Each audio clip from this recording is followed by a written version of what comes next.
Baik, nama saya Syudi Alamsyah, NIM B103 220 103 0 dari Fakultas Ekonomi dan Bisnis Universitas Tanjung Pura. Di sini saya akan menjelaskan analisis laba kotor pada PT Mayora Indah Tbk. Ini riwayat singkat perusahaan PT Mayora Indah Tbk. PT Mayora Indah Tbk didirikannya pada tahun 1977 dengan pabrik pertama berlokasi Tangerang dengan target market wilayah Jakarta dan sekitarnya. Setelah mampu memenuhi pasar Indonesia, perseroan melakukan penawaran umum perdana dan menjadi perusahaan publik pada tahun 1990 dengan target market konsumen ASEAN, kemudian melebarkan pangsa pasarnya ke negara-negara di Asia. Saat ini produk perseroan telah tersebar di 5 benua di dunia. Di sini ada jenis-jenis produk yang diproduksi PT Mayora Indah Tbk. Pertama itu ada divisi biskuit, divisi kembang gula, divisi wafer, divisi coklat, divisi kopi, dan divisi makanan kesehatan. Laba kotor gross profit adalah laba kotor atau pendapatan kotor yang dihitung dengan mengurangkan harga pokok penjualan dari pendapatan. Laba bersih atau net profit, laba bersih adalah keuntungan perusahaan selama satu periode akuntansi, di mana hal ini mencakup semua biaya dan pengeluaran yang dikeluarkan perusahaan yang dikurangkan dari pendapatan.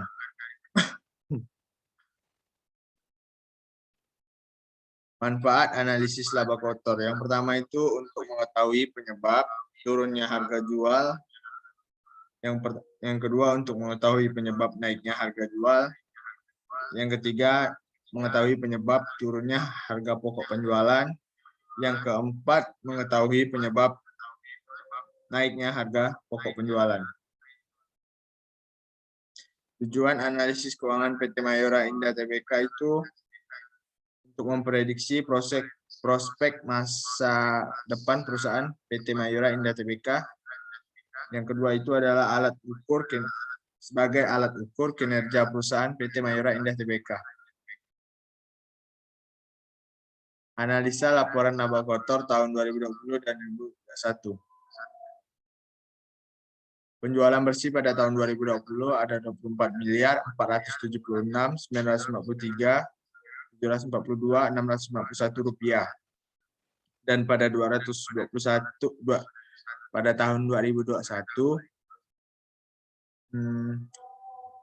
27 miliar 904 juta 558 juta 332 rupiah, mengalami kenaikan 3 miliar 427 juta 604 ribu rupiah. HPP di sini tahun 2020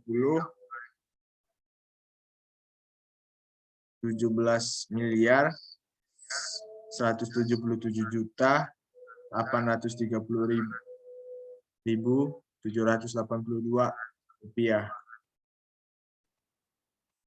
Dan pada tahun 2021 20 miliar 981 juta 574 ribu 813 rupiah, mengalami kenaikan 3 miliar 803 juta 744 ribu rupiah.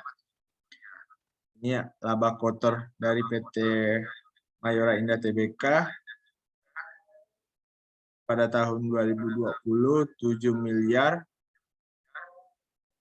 299 juta 122 ribu rupiah. Dan pada tahun 2021 6 miliar 922 juta 983 ribu rupiah. Di sini mengalami penurunan Rp376.139.451. Kesimpulannya, faktor yang menyebabkan penurunan laba yang diatribusikan ke entitas induk yang paling utama adalah adanya kenaikan bahan baku dan kenaikan biaya distribusi, kenaikan harga komoditas, terutama yang menjadi bahan baku produk perusahaan, berdampak pada turunnya laba perusahaan. Dikutip dari PT Mayora, menghadapi ini, PT Mayora Indah Tbk mencari sourcing atau pilihan lain bahan baku yang paling kompetitif untuk meningkatkan efisiensi produk.